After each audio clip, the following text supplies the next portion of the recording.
আপনি কখনো জীবনে সূর্যোদয় দেখেছেন? কত প্রশান্তিদায়ক, কত শক্তিদায়ক হয়। মনের মধ্যে যেন একটা নতুন প্রেরণা দান করে, একটা নতুন উৎসাহ। কিন্তু যদি আপনি উঠতে দেরি করেন, তাহলে আপনি এই সূর্যোদয় দেখতেই পাবেন না। ঠিক এরকমই হয় আমাদের জীবনেও। সুযোগ সূর্যোদয়ের মতো। যদি আপনি আপনার জীবনে দরকারের চেয়ে বেশি অপেক্ষা করেন এই সুযোগের সদ্ব্যবহার করতে, তাহলে এই সুযোগ আপনার অপেক্ষা কখনোই করবে না, তা চলে যাবে। সেই জন্য এদের সামলে রাখুন। সঠিক সময় আসলে এই সুযোগের সদ্ব্যবহার করুন, নিজের কর্মকে সম্পূর্ণরূপে সার্থক করুন। এটাকে এক মুহূর্তের মতো দেখুন।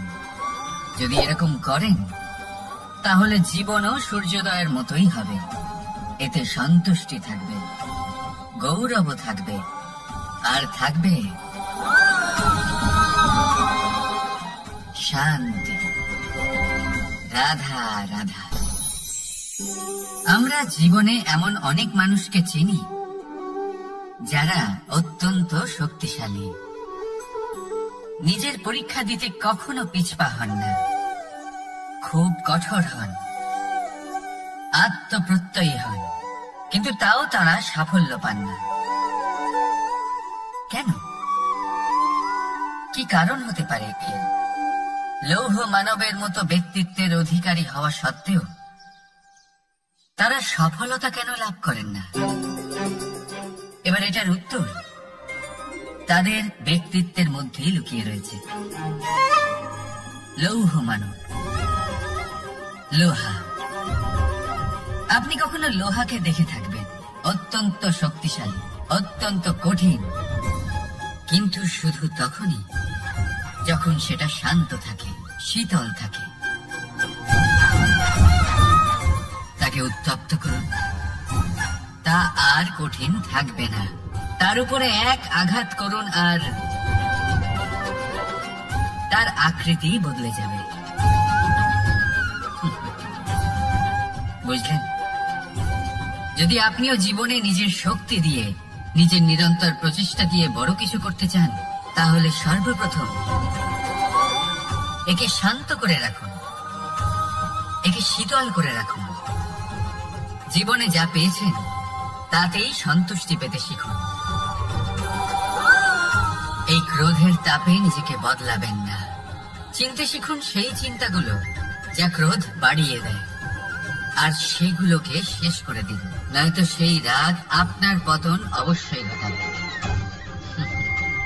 রাধা রাধা। আমরা অনেকবার লোকের থেকে এই কথা শুনেছি, জীবনে যখনই ধন অর্জন করবে বাঁচিয়ে রাখবে। কি হয়, কঠিন পরিস্থিতিতে আপনার খারাপ সময় তা আপনার কাজে আসে। কিন্তু এই কথা কি 100% সত্যি? ভাবুন, এই সমস্ত ধন যে আপনি অর্জন করেছেন তা কি আপনাকে সুস্বাস্থ্য দিতে পারবে? এই সমস্ত ধন কি আপনাকে সুখ এনে দিতে পারবে? পারবে না, তাই না? চলুন আমি আপনাকে একটা কথা বলি। পরমেশ্বর, ঈশ্বর, যদি এই ঈশ্বরের ওপর আপনি বিশ্বাস রাখেন, সর্বদাই ভালো কাজ করেন, সবার মধ্যে প্রেম ছড়িয়ে দেন, আর সবার জন্য শুধু ও শুধুমাত্র শুভকামনা করেন, তাহলে আপনার সাথে কখনো কোনো খারাপ হতে পারে না। তাই সময় বদলান, সময় বদলানোর উপকরণ নয়। আর ভালোবেসে বলুন রাধা রাধা। অনেকবার আমাদের দৃষ্টিভঙ্গি এমন হয়ে থাকে যে আমাদের আসল সত্যের থেকে অনেকটা দূরে নিয়ে যায়। আমরা যেরকম দেখি সেরকম সবসময় হয় না। এবারে দেখুন না, আমরা মানুষেরা, আমাদের ভালো লাগে। আমরা কোথাও গেলাম, আমাদের স্বাগত জানানো হলো, আমাদের প্রশংসা করা হলো, কেউ আমাদের দিকে হাসি মুখে তাকালো, আমাদের ভালোবাসলো, আমাদের ভালো লাগে। কিন্তু যদি কেউ ক্রুদ্ধ হয়, কটাক্ষ করে, ব্যঙ্গ করে, তাহলে আমরা তখনই তাকে নিজের শত্রু ভেবে ফেলি, তার উপরে ক্রুদ্ধ হয়ে যাই। একটা কথা মনে রাখবেন, এই হাসি সবার জন্যই হয়। আপনি তাদেরকেও হাসি উপহার দিতে পারেন যাদের আপনি চেনেন, তাদেরও দিতে পারেন যাদের আপনি চেনেন না। ছোটদের দিতে পারেন, বড়দের দিতে পারেন, সবার জন্যই হলো এই হাসি। কিন্তু ক্রোধ, ক্রোধ তাদের উপরেই আসে যাদের আমরা জীবনে কখনো হারাতে চাই না, যাদেরকে আমরা অসম্ভব ভালোবাসি, যাদের জন্য আমরা আশা করি যে তাদের জীবনের পরবর্তী সময় সব সময় সুখময় হোক, উজ্জ্বল হোক। সেই জন্য আপনার জীবনের সমস্ত সেই ব্যক্তি যারা আপনার উপরে ক্রুদ্ধ হন, কটাক্ষ করেন, জরুরি নয় তিনি আপনার শত্রুই হবেন। হতে পারে সে হলো আপনার শুভাকাঙ্ক্ষী, যিনি আপনার শুধুমাত্র ভালোই চান, যিনি আপনার জন্য একটা সুন্দর ভবিষ্যৎ চান। সেই জন্য সব সময় মন দিয়ে অন্যের কথা বোঝার প্রয়াস করুন। আপনি জানতে পারবেন তাদের কর্মের ধর্ম কি হতে পারে, আপনি জানতে পারবেন তাদের ক্রোধের মর্ম কি হতে পারে। রাধা রাধা। জীবনের এই পথে এগোতে এগোতে আমরা কোথাও থেমে যাই, আমরা জানি না কেন। আমরা চেষ্টা করি যেন আমরা সামনে এগোতে পারি, কিন্তু এরকম হয় না। কি কারণ হতে পারে? আসুন আমি আপনাকে বোঝাই। মনে করুন আপনি কোনো রাস্তায় হাঁটছেন, আপনার পা মুচকে গেল, আপনি পায়ে আঘাত পেলেন। এখন এই আঘাত যদি আপনাকে পথ চলতে বাধা দেয়, তখন আপনি থেমে যান। যদি আপনার ভাবনা চিন্তা ক্ষুদ্র হয়, তাহলে আপনি জীবনে কখনোই এগোতে পারবেন না। ভেঙে যাওয়া কলম দিয়ে আপনি কখনো চিঠি লিখতে পারবেন না। ঠিক সেইভাবেই যদি আপনার মনে অন্যের জন্য হিংসা থাকে, তাহলে আপনি আপনার নিজের ভাগ্য লিখতেই পারবেন না। কাজের প্রতি আলস্য আপনাকে কখনো ধনী হতে দেবেই না, আর ধনের প্রতি লোভ তা আপনাকে কখনো মহান হতে দেবে না। ছোট একটা কথা, কিন্তু এ হলো অত্যন্ত গুরুত্বপূর্ণ। ভাবনা চিন্তা অবশ্যই করুন, আর বোঝার চেষ্টা করুন সেটা যা আপনি বুঝতে চান। হতে পারে আপনি এমন কোনো পথ খুঁজে পেলেন যার ফলে আপনি কোনো খারাপ পথে যেতে যেতে থেমে গেলেন, বা আপনি এমন কোনো অর্থ খুঁজে পেলেন যা আপনাকে মহান হবার পথে অগ্রসর করে দিল। রাধা রাধা। অহংকার এ হলো ছোট একটা শব্দ, কিন্তু এর প্রভাব অত্যন্ত বৃহৎ হয়ে থাকে। আর সব থেকে বড় সমস্যা হলো মানুষ আজ অব্দি বুঝতেই পারেনি যে এই অহংকারের বাস্তব রূপ কিরকম। কেউ একে গর্বের নাম দেন, কেউ একে আত্মসম্মানের নাম দিয়ে থাকেন, এবং কোথাও একটা এমন সময় চলে আসে যখন সময় এই অহংকারকে ভেঙে খান খান করে দেয়। আর তখন না গর্ব আপনাকে বাঁচাতে পারে, না আপনার আত্মসম্মান। এখন যদি আপনাকে উদাহরণ দিই, তাহলে যেখানে আপনি বসে আছেন সেই ঘরেই ওপরে তাকান, সেই ছাদের দিকে।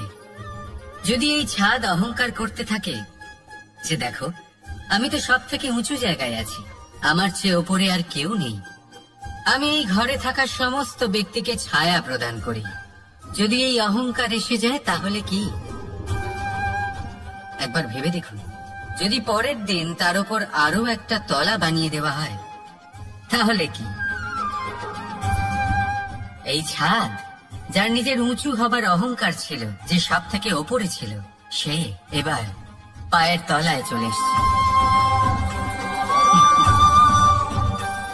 এটাই হয়ে থাকে। মনে কখনোই অহংকার পোষণ করবেন না। যদি মনের মধ্যে কিছু রাখতে চান, তাহলে প্রেমের ভাব রাখুন, স্নেহ রাখুন। এই অহংকারকে আপনি যা ইচ্ছে নাম দিন, গর্ব হোক, আত্মসম্মান হোক, এর দ্বারা আপনার কোনোভাবেই কোনো লাভ হবে না। তাহলে এই অহংকারকে ত্যাগ করুন আর আমার সাথে ভালোবেসে বলুন, রাধা রাধা। একটা সিদ্ধান্ত। এই জীবনে একটা সিদ্ধান্তের গুরুত্ব কি হতে পারে তা কখনো ভেবে দেখেছেন? একটা সিদ্ধান্ত সেই ভিত্তি হতে পারে যা আপনার পুরো জীবনকে বদলে দিতে পারে, এই সমস্ত সংসারকে বদলে দিতে পারে, ভবিষ্যৎ বদলে দিতে পারে। এই সিদ্ধান্ত যে কোন রাস্তা চয়ন করতে হবে, সেই সিদ্ধান্ত যে কখন সামনে এগোতে হবে আর কখন থেমে যেতে হবে, সেই সিদ্ধান্ত যে কখন যুদ্ধ করতে হবে আর কখন নিজেকে পিছু পা হতে হবে। এই সিদ্ধান্ত হলো খুব গুরুত্বপূর্ণ। আর আপনি তো এই সংসারে একা নন, তাই আপনার একটা সিদ্ধান্ত শুধু আপনার জন্যই নয়, সমস্ত সংসারের জন্য গুরুত্বপূর্ণ হতে পারে। এবার এই সিদ্ধান্ত আপনারই হবে। ভাবনা চিন্তা করে নেবেন, সাফল্য পাবেন। রাধা রাধা। ভবিষ্যৎ। সংসারে এমন কোন ব্যক্তি আছেন যিনি নিজের ভবিষ্যতের বিষয়ে ভাবেন না? যে কেউ ভাবেন, আমার ভবিষ্যৎ কিছু এরকম হবে, আমি ভবিষ্যতে এরকম কিছু একটা করব, এই সুবিধা থাকবে, এই আনন্দ পাবো, ইত্যাদি ইত্যাদি। কিন্তু সত্যি বলি, ভবিষ্যতের থেকে বড় ভণ্ড আর কেউ নেই। ভবিষ্যৎ আপনাকে ছেড়ে চলে যাবে, আপনি জানতেও পারবেন না। ভবিষ্যৎ আপনার থেকে আপনার বর্তমান কেড়ে নেবে। অনেক সময় আমরা ভবিষ্যতের বিষয় ভাবতে থাকি, দুশ্চিন্তা করতে থাকি, ভবিষ্যৎ দিয়ে নিজেকে এতটাই ঘিরে ফেলি যে বর্তমান কি তা ভুলেই যাই, তার বোধই আমাদের থাকে না। ভাবুন, ভবিষ্যৎ কি? ভবিষ্যৎ হলো সেটাই যা এখনো পর্যন্ত ঘটেনি। বর্তমান হলো সেটা যা এখন ঘটছে। তাহলে যা এখনো ঘটেইনি তার বিষয়ে দুশ্চিন্তা করে নিজেকে ব্যতিব্যস্ত কেন করছেন? এই বর্তমান, এটাই হলো গুরুত্বপূর্ণ। এর উপরে সমস্ত ভাবনা কেন্দ্রীভূত করুন। মনে লক্ষ্য অবশ্যই রাখুন, কিন্তু পুরো মনোযোগ শুধু বর্তমানে থাকবে। এই বর্তমানকে যদি সামলে নিতে পারেন, তাহলে আপনার ভবিষ্যৎ এমনি উজ্জ্বল হয়ে উঠবে। তাহলে আসুন আমার সাথে ভালোবেসে বলুন, রাধা রাধা। সময়। কথায় আছে, আমাদের জীবনের প্রত্যেক মুহূর্ত স্বর্ণের মতো হয়। এবার হয় আমরা একে নিজেদের কাছে রাখতে পারি, বা একে আমরা চলে যেতে দিতে পারি। কারণ এই ছোট ছোট মুহূর্তই আছে যা আমাদের জীবনকে গড়ে তোলে। এখন এই জীবন কেমন হবে তা আমাদের উপর নির্ভর করে।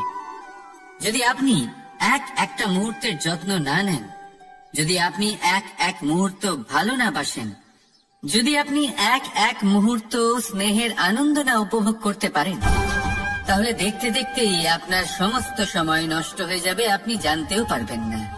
অর্থাৎ এই সময় স্বর্ণ হতে পারে না। তবে আমরা একে স্বর্ণ বানিয়ে নিতে পারি আমাদের চেষ্টার মাধ্যমে। এই সময় শুধু একটি লাঙল যা মাটির সাথে লড়াই করতে পারে, আর কিছু নয়। একটা অত্যন্ত গুরুত্বপূর্ণ কথা মনে রাখবেন, আপনার কাছে শুধু সময় আছে। এবার আপনি এটা দিয়ে স্বর্ণ বানাবেন, না ঘুমিয়ে স্বপ্ন দেখিয়ে কি নষ্ট করবেন, সিদ্ধান্ত আপনারই। রাধা রাধা। ভগবান। প্রত্যেক কঠিন পরিস্থিতিতে এই নামই আছে যা আমাদের উপায় দিয়ে থাকে। ব্যক্তি যান, ভগবানের পুজো করেন, আরাধনা করেন, ব্রত পালন করেন, মন্দিরে যান, পুজো পাঠ করেন, ভগবানকে জাগিয়ে তোলেন। আর তারপর শুরু হয় সমস্ত প্রশ্ন। হে ভগবান, আমার সাথে এরকম কেন হচ্ছে? কেন আমারই জীবনে এত দুঃখ আছে? আমি কিভাবে এর সম্মুখীন হব? আমাকে কেন এত কষ্ট ভোগ করতে হচ্ছে? হে ভগবান, আমি কি করব? আমাকে সাহায্য করুন, কোনো রাস্তা দেখান।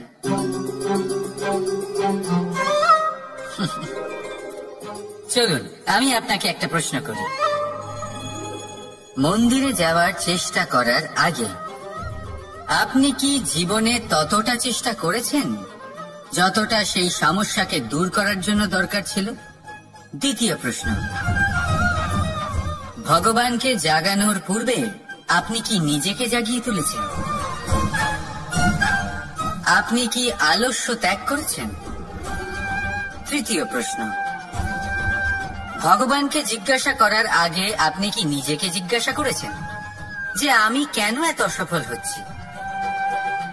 যদি না করে থাকেন তাহলে সবার আগে এটা করুন। আপনি সমস্ত প্রশ্নের উত্তর পাবেন, সমস্ত বিপদের পরিত্রাণ পাবেন। অন্য কোথাও নয়, নিজের ভেতরে তাকিয়ে দেখুন। চেষ্টা করুন নিজেকে জাগিয়ে তোলার।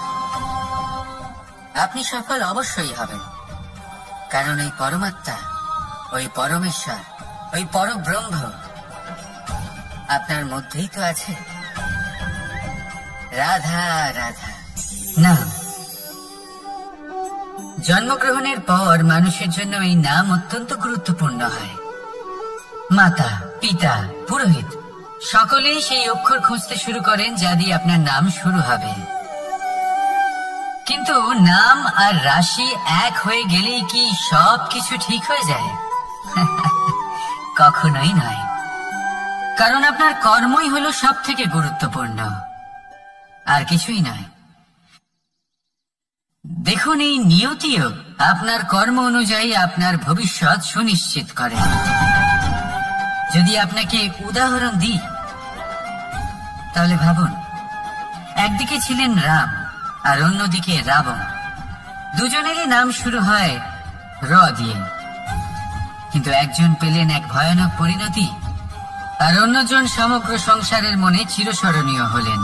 তাহলে মনে রাখবেন, নাম নয়, কর্মই হলো শ্রেষ্ঠ। আর যদি তা শ্রেষ্ঠ হয় তাহলে আপনার নাম এমন স্থানে পৌঁছবে যা সংসারের কেউ মুছে ফেলতে পারবে না। তাহলে আসুন আমার সাথে ভালোবেসে বলুন, রাধা রাধা।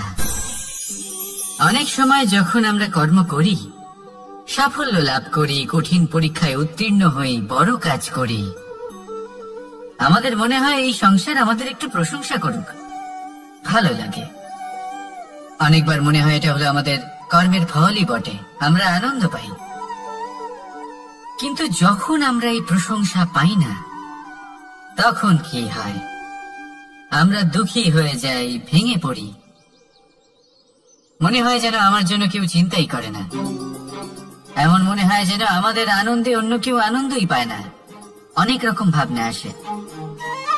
কিন্তু আমি আপনাকে একটা প্রশ্ন করতে চাই, আপনি যে কাজই করেন না কেন, যে কর্মই করেন না কেন, তা কি শুধুমাত্র প্রশংসার জন্য করেন? যদি এরকম হয়ে থাকে তাহলে সেই ভাবনা এক্ষুনি ত্যাগ করুন, কারণ এই প্রকৃতি আমাদের অন্য শিক্ষা দেয়।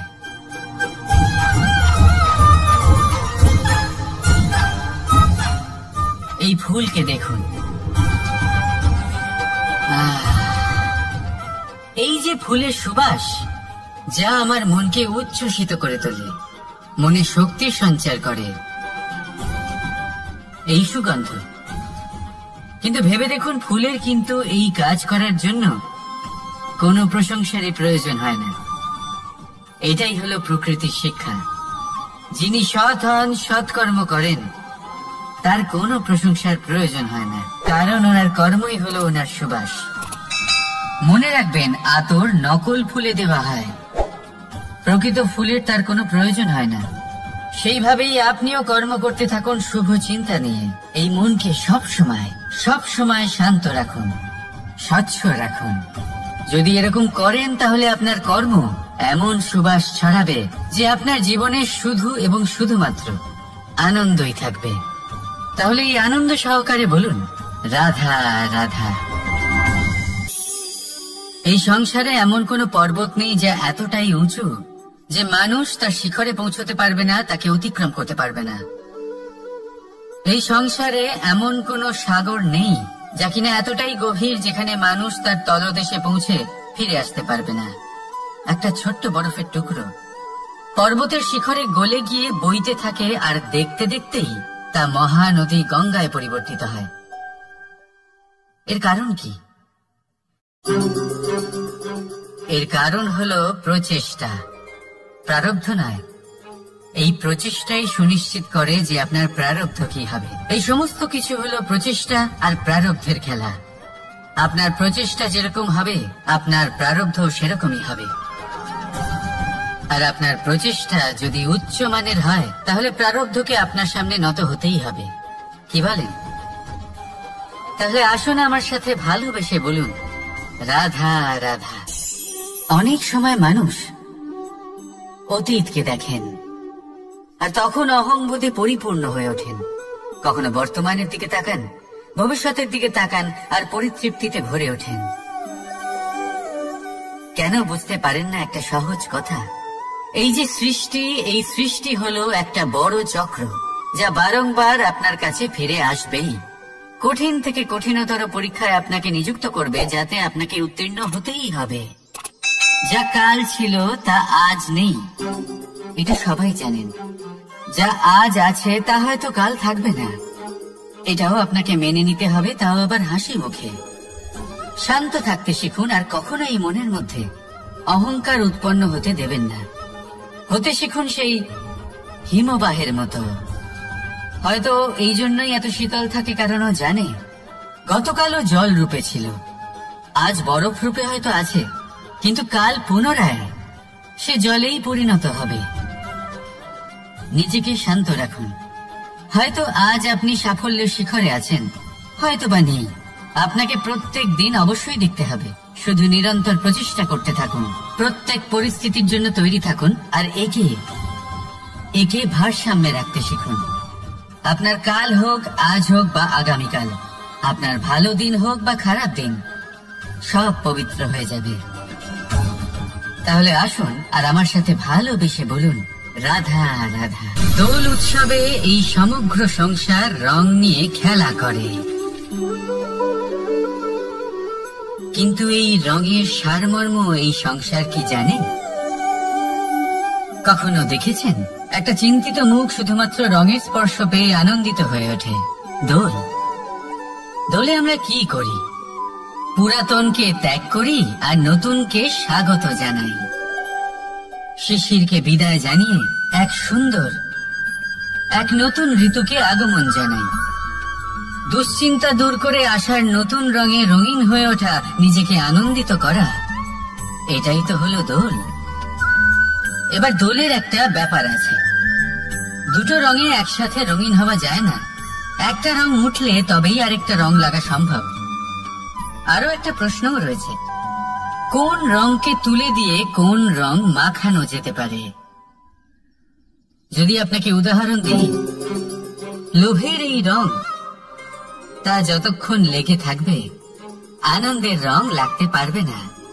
যা হয়েছিল দ্বারকাবাসী এবং সামন্তক মণির মধ্যে। ভ্রান্তির রং যতক্ষণ লেগে থাকবে সত্যের রং লাগতে পারবে না, যা হয়েছে রুক্মিণীর সাথে। আর হিংসার এই রং যতক্ষণ লেগে থাকবে প্রেমের রং ততক্ষণ লাগতেই পারবে না, যা হয় আপনার আমার সবার সাথে। তাহলে আসুন একসাথে মিলে দোল পালন করি এবং সবকিছুর উপরে বিজয় লাভ করি। অন্ধকারের স্থানে আলো, ভ্রান্তির স্থানে সত্যের, হিংসার স্থানে প্রেমের, আর লোভের স্থানে আনন্দের এই সুন্দর রং মাখাই। শত্রুতা, ঘৃণা, হিংসা এই সব কিছু ত্যাগ করি আর সকলের সখা হয়ে উঠি। আর ভালোবেসে বলি, শুভ দোল। হ্যাঁ, ওটা তো আমরা অবশ্যই বলবো, রাধা রাধা। সংসারে অনেক সময় এরকম হয় যে আমরা খুব সমস্যায় থাকি, খুব বিপদের মধ্যে থাকি। আর সেই সমস্ত মানুষ যারা আমাদের কাছের মানুষ, আমাদের আপনজন, তারা আমাদের ত্যাগ করে চলে যান। আমরা এই সময় দুঃখ পাই, নিরাশ হয়ে পড়ি এবং একা একাই সেই সমস্যাকেও কাটিয়ে উঠি। এবার পরিস্থিতি যেমন খুশি হোক না কেন, সেই সব মানুষ যারা এমন সময় আপনাকে ত্যাগ করেছেন তাদের প্রতি ক্রুদ্ধ হওয়া, অভিমান করা, এটা অনুচিত। আমি বলবো তাদের প্রতি কৃতজ্ঞ থাকুন। আমি বলবো তাদের ধন্যবাদ জানান যে তারা এমন সময় আপনার সঙ্গ ত্যাগ করেছেন যখন আপনার তাদের সব থেকে বেশি প্রয়োজন ছিল। কারণ দেখুন, হয় তাদের বিশ্বাস ছিল যে আপনি নিজেই এই বিপদ থেকে বেরিয়ে আসতে পারবেন, বা তাদের ত্যাগ করার জন্য আপনি নিজের উৎসাহ বাড়িয়ে তুললেন, আপনি নিজের শক্তি বাড়ালেন এবং নিজে সেই সমস্যা থেকে বেরিয়ে আসলেন। নিজের খারাপ সময়কে আপনি নিজেই ভালো সময় করে তুললেন। শেষ পর্যন্ত আপনি আরো শক্তিশালী হয়ে উঠলেন, আরো শ্রেষ্ঠ হয়ে উঠলেন। আর এটাই তো আপনার বিজয়, যার কারণ হলো তাদের আপনাকে ত্যাগ করা। তাহলে তাদের ধন্যবাদ জানান আর আমার সাথে ভালোবেসে বলুন, রাধা রাধা। ধন,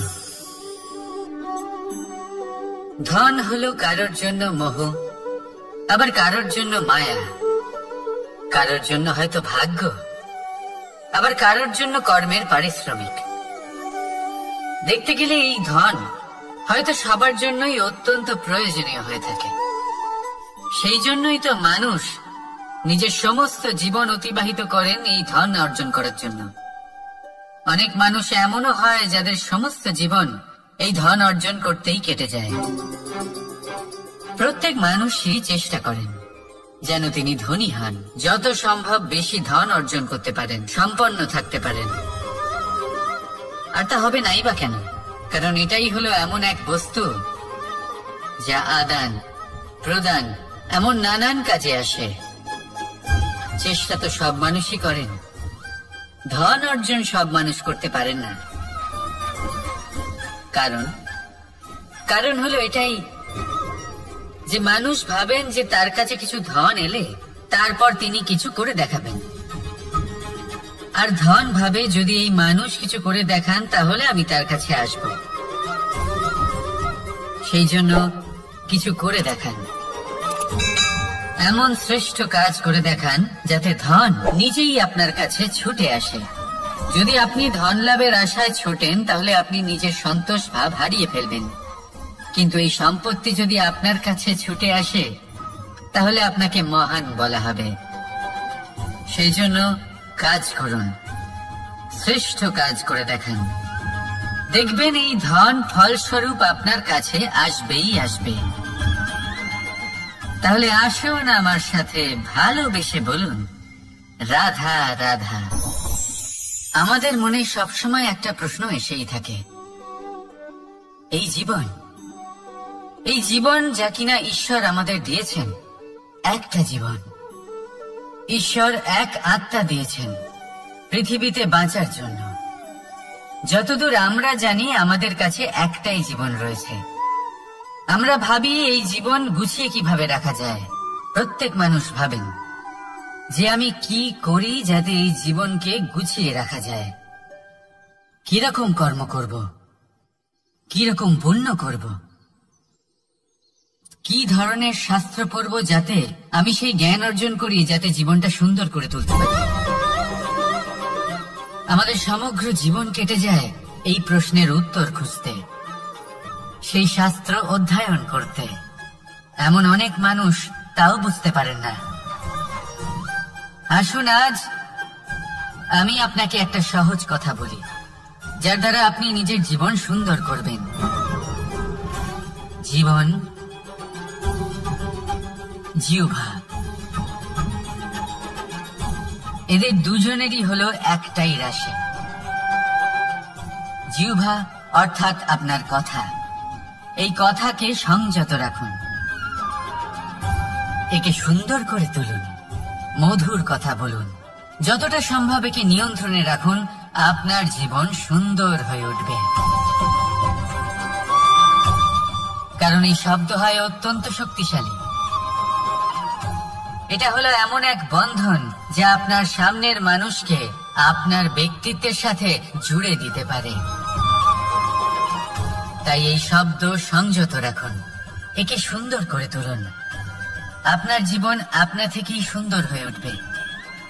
আর আসুন এই মধুর সুন্দর অনুভূতি দিয়ে বলুন, রাধা রাধা। জীবন, এই জীবন আসলে কি?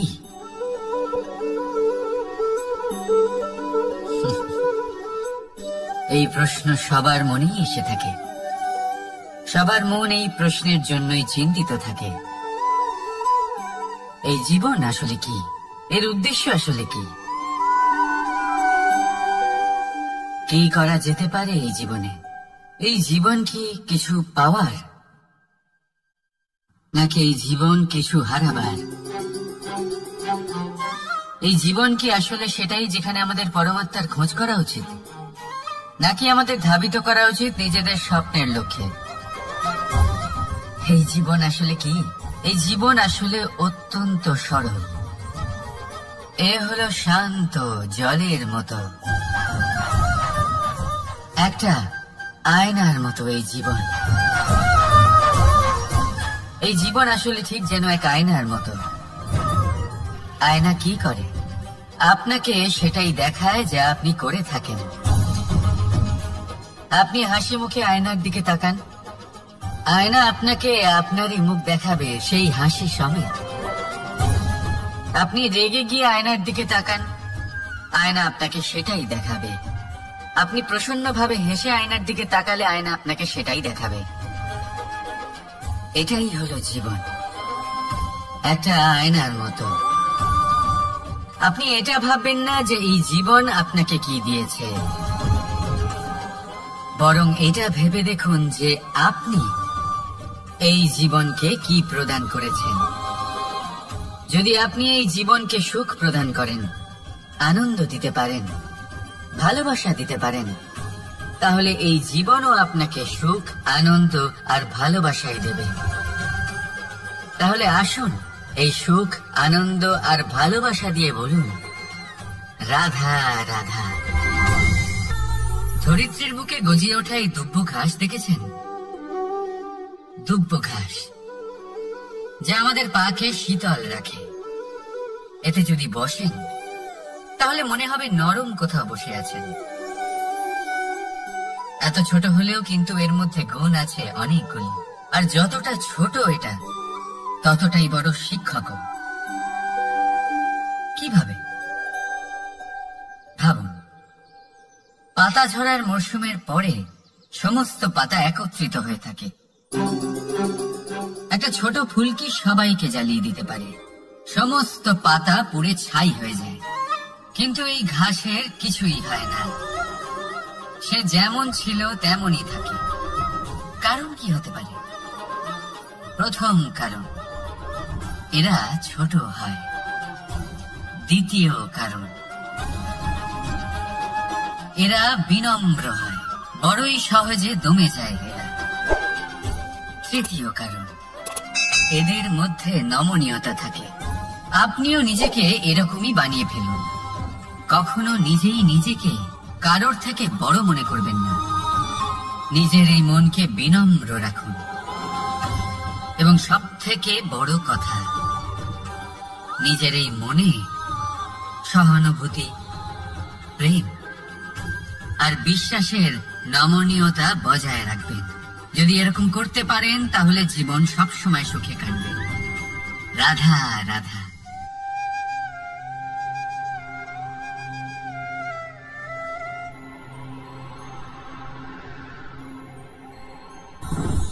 লোভ আপনার অন্তরের আরো একটা শত্রু। দেখতে গেলে এটা একটা শব্দ, একটা সংস্কৃত শব্দ। লোভ ধাতু থেকে উৎপন্ন হয়েছে। এর অর্থ কিছু লাভ করা। কিছু লাভ করা অনুচিত নয়, আরো কিছু লাভ করাও অনুচিত নয়, কিন্তু সব থেকে বেশি আমি লাভ করব। আমি আরো চাই, আরো বেশি চাই, আরো বেশি পেতে চাই। এটাই হলো লোভ। আর এই লোভ যখন গ্রাস করে তখন আপনি যা পেতে চান, সে ধনী হোক বা মানই হোক, তা অর্জন করার জন্য মানুষ যে কোনো স্তরে পৌঁছে যেতে পারে। যদি মানুষ ধন অর্জন করতে চান তাহলে তার জন্য তারা অধর্মের পথেও চলতে পারেন। যদি সম্মান অর্জন করতে চান তাহলে অন্য মানুষকে ছোটও করতে পারেন। শেষ পর্যন্ত আপনার এটা মনে হতে পারে যে যদি একটু অল্পই প্রাপ্ত করতাম, কিন্তু ভালোবেসে প্রাপ্ত করতাম, এই জীবন আরো অনেক বেশি সুখী হতো। লোভ আপনার জীবনে, আপনার মনে কখন যে প্রবেশ করবে সেটা আপনি জানতেও পারবেন না। তাই এটা চিনতে শিখুন আর তৎক্ষণাৎ জীবন থেকে বাইরে ফেলে দিন। যা কিছু লাভ করতে চান তা ভালোবেসে লাভ করুন, আর সেই ভালোবাসার সাথেই বলুন রাধা রাধা। জীবনে ক্ষমা চাওয়া তাও কিছুটা সহজ, ক্ষমা করতে পারা অত্যন্ত কঠিন। ক্ষমা। 2 অক্ষরের এই শব্দ হতে পারে, কিন্তু অত্যন্ত বড় এই শব্দ, অত্যন্ত গুরুত্বপূর্ণ এই শব্দ। কখনো কখনো অন্য কাউকে ক্ষমা করে দেওয়া তাও কিছুটা সহজ কাজ, কিন্তু নিজেকে ক্ষমা করতে পারা অত্যন্ত কঠিন হয়ে দাঁড়ায়। অতীতে যদি আমাদের এমন কোনো ভুল হয় যে কারণে আমরা নিজেকে ক্ষমা করতে পারি না, অনেক সময় এমন কিছু ভুল করে বসি যে বিষয় শুধু আমরাই জানি, কিন্তু আমরা নিজেকে ক্ষমাই করতে পারি না, আর আমাদের বিকাশ সেখানেই স্তব্ধ হয়ে যায়। কারণ যদি আপনি ক্ষমা করতে না শেখেন, নিজেকে ক্ষমা যদি না করতে পারেন, তাহলে তা আপনার জীবনের সব থেকে বড় বাধা হয়ে দাঁড়াবে। সেই জন্য জীবনে অবশ্যই শিখুন যে কিভাবে নিজেকে ক্ষমা করতে হয়, আর শিখুন যে আগের করা ভুল আবার কি করে না করা যেতে পারে। এই মন হালকা হবে আর প্রসন্ন হয়ে বলবে, রাধা রাধা। এই সংসারে যখনই কোনো সমস্যা আসে, তখন আমরা আমাদের সব থেকে বড় সম্বলের কাছে আশ্রয় খুঁজি, তা হলো আমাদের বিশ্বাস। এবার প্রশ্ন হলো এটাই যে এই বিশ্বাস কার উপর করা যেতে পারে? পরিবারের উপর, বন্ধুর উপর, নাকি তাদের উপর বিশ্বাস করা উচিত যাদেরকে আমরা কখনো সঙ্গ দিয়েছি? দেখুন, এই সংসারে বিপদের সম্মুখীন হলে কে আপনাকে সাহায্য করবে সেটা নির্বাচন করা আপনার হাতে নেই। সেটা সেই সকল ব্যক্তির উপর নির্ভরশীল যে তারা আপনাকে সাহায্য করবে নাকি করবে না। অর্থাৎ যখনই কোনো বিপদ আসে, সর্বপ্রথম তার সম্মুখীন আমাদের নিজেকেই হতে হয়, আর তার জন্য প্রস্তুত থাকা প্রয়োজনীয়। সেই শক্তি, সেই সাহস অর্জন করা প্রয়োজনীয়। দেখুন, যখনই অন্ধকার আসে তখন সবার আগে কে আপনাকে ত্যাগ করে চলে যায়? আপনার নিজেরই ছায়া। এই অন্ধকারের সম্মুখীন হতে হয় অন্তরের প্রদীপের দ্বারা, অন্তরের আত্মা দ্বারা। তবেই আপনি অন্ধকারের ওপর জয়লাভ করতে পারবেন। সেই জন্য যে বিপদই আসুক না কেন, নিজেকে তার জন্য প্রস্তুত রাখা উচিত। সেই সাহস নিয়ে আসুন। এমন কোনো বিপদ নেই যা আপনাকে ভেঙে দিতে পারে। আসুন আমার সাথে ভালোবেসে বলুন, রাধা রাধা। মানুষ সবসময় চায় যে তার জীবনে যেন কখনো কোনো সমস্যাই না আসে। সে চায় তার জীবন যেন শুধুমাত্র শান্তি এবং সুখের দ্বারা পূর্ণ থাকে। কিন্তু এই চাহিদা অনুচিত কিছু নয়। আমরা সবাই এটাই চাই যে জীবনে সুখ থাক, শান্তি থাক। কিন্তু এই কথা সবসময় মনে রাখবেন, যে সূর্য উদিত হন সংসারকে প্রকাশমান করেন, দুপুরবেলায় সংসারকে রৌদ্র প্রদান করেন, সন্ধেবেলায় তাকেও অস্ত যেতে হয়। এবার আমাদের জীবন চক্র কিছুটা এরকমই। কোনো কিছুই চিরকাল একরকম থাকে না। কখনো এই নদীকে দেখুন যা বয়ে চলেছে। এই নদী যা বয়ে চলেছে তার পথে অনেক বিপদ আসে। বড় বড় পাথরের সম্মুখীন হয়ে তাকেও সামনে এগিয়ে যেতে হয়। একটি পুকুর যা চারদিক থেকে ঘেরা, তার জীবনে কিন্তু কোনো সমস্যা নেই। কিন্তু এই সংসারে পুকুরের পুজো করা হয় না, পুজো করা হয় নদীকে। মনে রাখবেন, সমস্যার ঊর্ধ্বে তিনি উঠতে পারেন যিনি সমাধি লাভ করেছেন, যিনি এই সংসারেই নেই। যিনি এই সংসারে আছেন এবং জীবিত আছেন, তার জীবনের সমস্যা হলো শ্বাসবায়ুর মতোই গুরুত্বপূর্ণ। আসুন আমার সাথে ভালোবেসে বলুন, রাধা রাধা। আজ আমি আপনাকে একটা ছোট্ট কাহিনী শোনাবো। একবার আমি, রাধা আর দাদা, আমরা তিনজনে মিলে লুকিয়ে একটা উপবনে গেলাম আম পেড়ে খেতে। অনেক পরিশ্রম করে আমরা ওখানে পৌঁছলাম, আর আমরা আশ্চর্যচকিত হয়ে গেলাম এটা দেখে যে এবার তো আম পাকেইনি। এবার দাদা কি করলেন, একটা আম পাড়লেন আর সেটা চাখলেন, আর উনি নিরাশ হয়ে পড়লেন। উনি বললেন যে এটা তো খুবই টক। তারপর রাধা একটা আম পাড়লো আর সেটা চেখে দেখলো, আর রাধা উৎসাহিত হয়ে পড়ল। আমি রাধাকে জিজ্ঞেস করলাম, কি হয়েছে, তুমি এত উৎসাহিত কেন? তখন রাধা বলল যে এবার এত বেশি টক আম হয়েছে যে এগুলো দিয়ে আমরা আচার বানাবো। তাহলে দাদা ওখান থেকে বেরিয়ে গেলেন নিরাশ হয়ে এবং খালি হাতে। রাধাও ওখান থেকে বেরিয়ে গেল কিন্তু উৎসাহিত হয়ে, আর অনেকগুলো কাঁচা আম সাথে নিয়ে। এর থেকে আমরা কি শিক্ষা পেতে পারি? যে প্রত্যেকটা স্থানে এমন কিছু রয়েছে যেখান থেকে আমরা কিছু একটা শিক্ষা লাভ করতে পারি, যা আমাদেরকে বিকাশের পথে নিয়ে যেতে পারে। এই শিক্ষা প্রত্যেক স্থানে আছে। সবকিছু আমাদের দৃষ্টিভঙ্গির উপর নির্ভর করছে। যখনই আমাদের জীবনে আমাদের সম্পর্কে কোনো সমস্যা, কোনো বিপদ আসে, তখন বেশিরভাগ মানুষ সেই বিষয় নিয়ে দুঃখী হয়ে পড়েন। আর কিছু মানুষ এমনও থাকেন যারা শেষ পর্যন্ত তার সমাধান করেন, বিপদকে পরাজিত করেন, সম্পর্কগুলিকে আবার জুড়ে দেন। যদি আপনি সুখের খোঁজ করেন, তাহলে আপনি সুখ অবশ্যই পাবেন, প্রসন্নতা অবশ্যই পাবেন। যদি আপনি দুঃখ খোঁজেন, তাহলে দুঃখ অবশ্যই পাবেন। এবার আপনি কি খুঁজতে চান, সেই চয়ন আপনারই। আসুন আর আমার সাথে ভালোবেসে বলুন, রাধা রাধা। কখনো কোনো প্রজাপতিকে উড়তে দেখেছেন?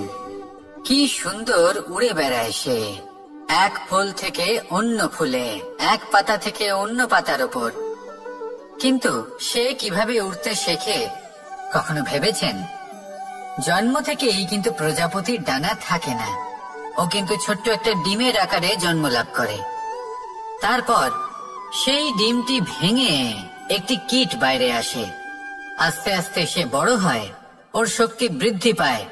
তারপর সে সেই কীট দশা ত্যাগ করে নিজের ডানাগুলি মেলে। এই প্রক্রিয়া তার কাছে সরল নয়, অত্যন্ত যন্ত্রণাদায়ক প্রক্রিয়া, কিন্তু সে সেই যন্ত্রণা মেনে নেয়। আর তারপর আস্তে আস্তে সে উড়তে শেখে। শুধুমাত্র আকাশে উড়ে বেড়ায় তা নয়, আমাদের মনের মাঝে উড়ে বেড়ায়।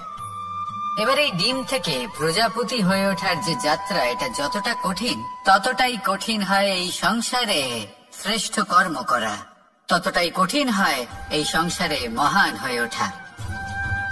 সেজন্য প্রয়োজনীয় প্রচেষ্টা এবং সময়। নিরন্তর প্রচেষ্টা করতে থাকুন, পর্যাপ্ত সময় নিন, এবং আপনি নিজেকে এই আকাশে উড়ন্ত অবস্থায় পাবেন। আসুন আমার সাথে ভালোবেসে বলুন, রাধা রাধা রাধা রাধা। আপনারা হয়তো ভাবছেন, কি আশ্চর্য ব্যাপার, প্রত্যেকবার আমি কথা শেষ হওয়ার পরে রাধা রাধা বলি। এইবার আমি আগেই বলে দিলাম। কারণটা কি? কারণ হলো অত্যন্ত বিশেষ। প্রত্যেকবার কথা সমাপ্ত হবার পরে আপনাদের সবার মধ্যে ভালোবাসা বিতরণ করতে চাই, তাই রাধা রাধা বলি। কিন্তু এইবার এই নতুন এবং বিশেষ সূত্রপাতে প্রথমে প্রেম বিতরণ করা অত্যন্ত আবশ্যক। এবার একটা বিষয় আছে যা জানেন হয়তো সকলেই, কিন্তু বুঝতে খুব কম জন পারেন। এই প্রেম, এই আনন্দ, এই সকল কিছুর সূত্রপাত হয় নিঃস্বার্থ আবেগের দ্বারা। ঠিক যেমন একজন মাতাকেই দেখে নিন। যখনই একজন মাতা সন্তানকে জন্ম দেন, তখন এই সংসার ভুলে যায় যে তার জন্য এটা একটা নতুন জন্ম। কারণ একজন নারী তখন একজন মাতৃরূপে নতুন ভাবে জন্ম নেন। একজন নারী স্ত্রী ও গৃহবধূ রূপে কিছু অধিকার লাভ করে থাকেন, কিন্তু তিনি যখন মা হয়ে যান, তখন তিনি শুধুই দান করতে শেখেন। নিজের সন্তানের জন্য কত কিছুই না করেন, তাকে বাৎসল্যের সাগরে ভাসিয়ে নিয়ে যায়। এই সংসারে রাজকুমার জন্ম নিতেই পারেন, তাকে রাম এবং লক্ষণ কিন্তু মায়েরাই বানিয়ে তোলেন। একজন গোয়ালা জন্ম নেয়, তাকে দ্বারকাধীশ একজন মাই বানিয়ে তোলেন। পিতা হলেন সেই পর্বত যার একটা অংশ হলো তার সন্তান, কিন্তু মা হলেন সেই শিল্পী যিনি একটা পাথরকে খোদাই করে এমন এক মূর্তি গড়ে তোলেন যাকে সকলে পূজনীয় মনে করেন। তাহলে স্মরণ করুন সেই সকল মুহূর্ত যেগুলি আপনি নিজের মাতার সাথে অতিবাহিত করেছেন। অনুভব করতে পারবেন যে কিভাবে এক মুহূর্তেই এই মন প্রফুল্ল হয়ে ওঠে। এবারের কারণ কি? এর কারণ হলো এই জীবনের আসল দ্বারই হলো মমতা।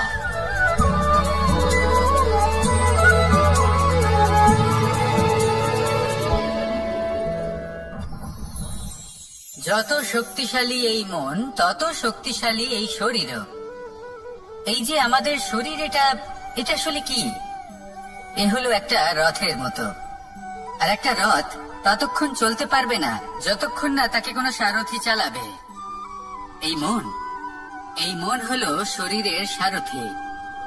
এবার ভাবুন, যদি এই সারথি শক্তিহীন হয়, দুর্বল হয়, তাহলে এই রথের কি হবে?